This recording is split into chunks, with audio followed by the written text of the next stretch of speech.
अस्सलामुअलैकुम जी।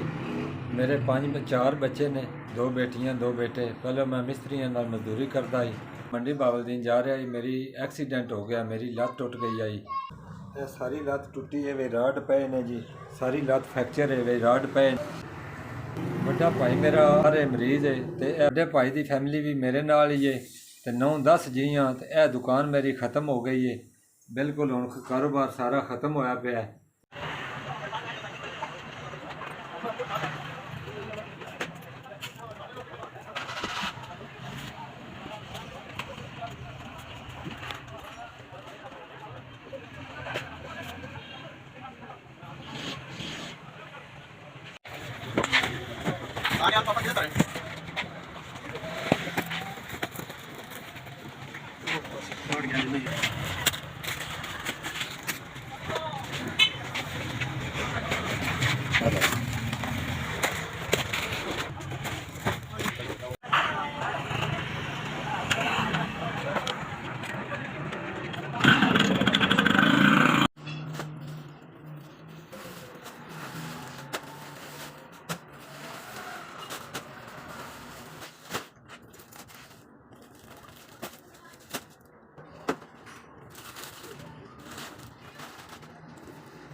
अल्लाह का लख लख शुक्र है जी, मेरी दुकान च 12,000 का सौदा पै गया।